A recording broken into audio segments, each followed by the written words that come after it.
今日はコーチオリジナルズの商品を見ていきたいと思います。皆さんこんにちは、さとこです。今日も動画ご覧いただきましてありがとうございます。ずっとコーチのオリジナルズやりたいって言っててやってなかったんですけどもね、こちらがね、今私がとっても気に入ってるカーブジップバッグっていうものなんですけど、コーチ最高峰のグラブタンレザーを使った商品となります。これがね、もうウェブサイトとかの写真でこういう風にね見ててもね、全然良さがね正直ね分からなかったんですよね。いや本当にこれシンプルで、コーチの刻印も何もない、ここにタグが、オリジナルはタグが2枚ついてるんですけど、それだけの商品で、全体的にコーチオリジナルってちょっと小さめの商品が多いんですよね。多分ねレザーが高級だからかななんてね思ったんですけど、ちょっと機会がありましたんで、これね買ってみたら、なんかどんな洋服にでもあってすごいいいのと、やっぱりね、あとこのグラブタンレザーっていうのがねすごく気に入って、今回ねこちらのね白の方もね購入しました。これから夏になってきてこちらの白を使おうかなと思ってるんですけども、それで今日ちょっとねコーチオリジナルズの商品見ていきたいと思います。現在コーチで展開されているラインなんですけども、いつも言ってますコーチローグコレクション、こちらがコーチ最高峰のラインとなります。こちらのローグバッグが、こちらと同じグラブタンレザー仕様の大きいバッグとなってます。今回もねレキシのコレクションの際にローグの新しいものがですねラブドレザーで出たんですけども、速乾でしたね。速乾でね、もう私起きた時にはもうないっていう感じでした。ちなみに前回ねちょっとにわかファンでもレキシ欲しいかななんて言ってたものなんですけど、通常正規品の新作はカリフォルニア時間の12時か1時にリリースになります。でアウトレットは3時にリリースがなるんですけども、今回それでねレキシちょっと見たくて1時半ぐらいまでもう粘ってね、ちょっとベッドの中で見てたんですけど出てこないので、いつの間にかね寝ちゃったんですよね。で寝ちゃって、翌日7時半ぐらいにわーっと思って見たら、もう全てソールドアウトでした。日本のサイトの方はねまだねレキシね買えると思うんですけどね、ちょっとやっぱりねアメリカでは争奪戦がすごかったですね。でも翌日には価格が高すぎるってすっごいみんな文句言ってました。でも売れちゃったってことは結局買っちゃうっていうことなんですよね。そんなわけでね、ちょっと今日は日本のサイトの方見ていきたいと思います。こちらのコレクションからザ・コーチオリジナルズというのがあります。キスロックやターンロックなんですね。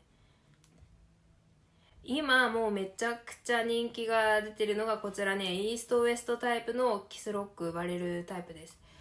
でもう日本のサイトからは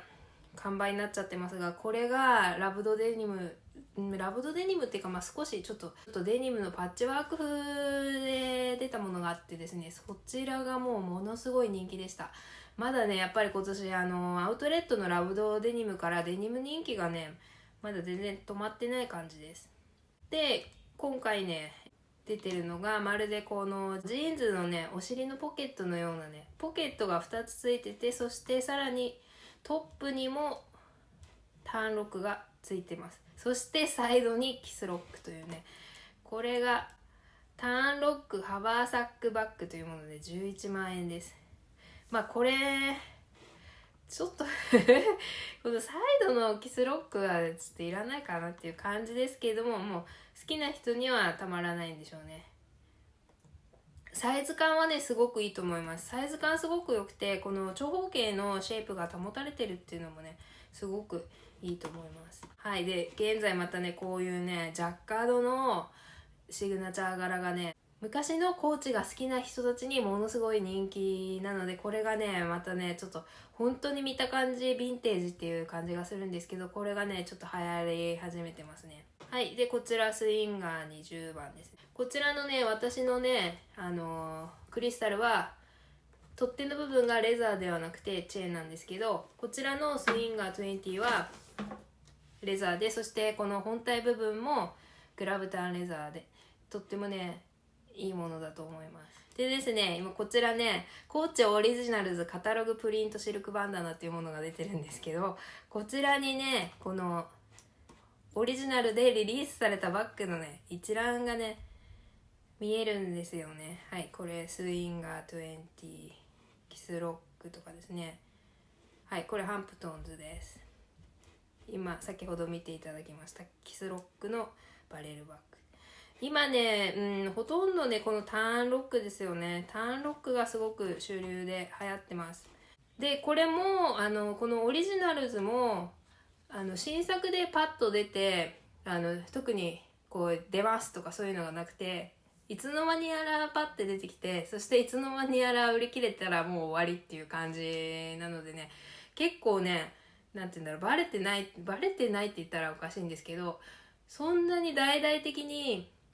コマーシャルとかやってなくて、いつの間にか定着してて、そしていつの間にか知ってた人は知ってたっていう感じだと思うんですけど、こちらのねカーブジップバッグに関しましては、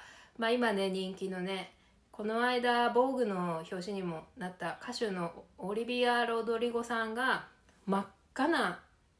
カーブジップのバッグを持っててですね、それで一気にバーッと広がって流行ったんですけどもね、そう、それがなかったら私もね、手にしてみなかったかもしれないんです。でも本当にね、皮がね、柔らかくて、わーっていう、ちょっとね、やっぱりね、ニューヨークコレクションの方のレザーも上質なものだって私言ってたんですけど、一回ね、グラブタン味わっちゃうと、すごくね、違いをね、すごくね、感じてます。なのでね、ちょっとこの先、いいのがあったら買いたいなと思ってコーチオリジナルズチェックしてるんですけど、今ちょっとねそのターンロック、ダブルのターンロックとキスロックが主流になっちゃってるんで、まだねちょっと次何が買おうかなっていうのは決めてないんですけども、それではい、こちらね、5月1日その映画の公開日と同時にこの2点が数量限定で発売となってます。これはもうジャーナリストとして働くアンディが常に持ってたバッグ、メトロポリタンメッセンジャーっていうものです。これね、もうね背の高いねアンさん持ってたらすごく素敵でしたよ。でもね、実際私使うことないかなと思って、すぐにね完売とかには、今完売になっちゃってますけど速乾とかではなかったです。ユニセックスで使えますしね。そして値段も595ドル、まあまあっていう感じで、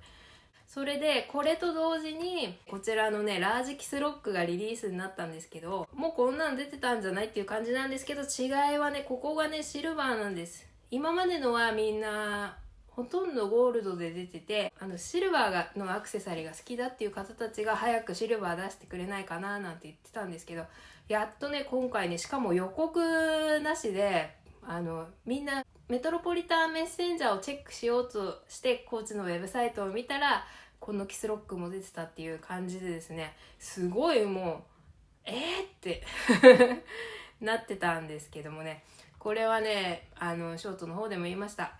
映画のね本当の最後の方です。映画の最後にエミリー・ブラッドさんが持ってます。持ってるっていうか、そうですね、手には持ってないんですけども持ってます。いや、これね、私意外とこっちの方がソールドアウトになるんじゃないかなと思ったんですけど、なってないですね。グレーズドレザーなので光沢がある方のレザーとなります。はい、こちらもオリジナルとして出てますので、タグ、このコーチの通常のタグに加えましてザ・キスロックフレームバッグというロゴが入ったタグがついています。100% 全部っていうわけではないんですけども、オリジナルのバッグにはこう2枚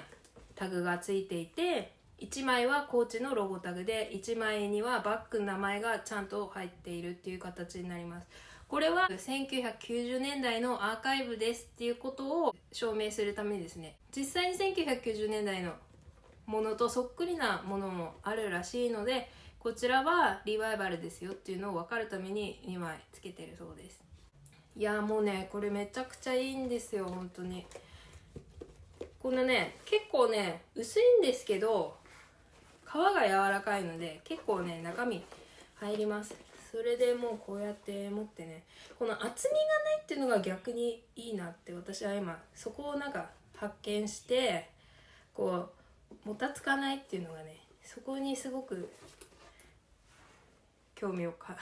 そそられまして、娘連れてねショッピングモール行く時とかにはね、まあスニーカー履いてもスニーカーでもこれでちょっと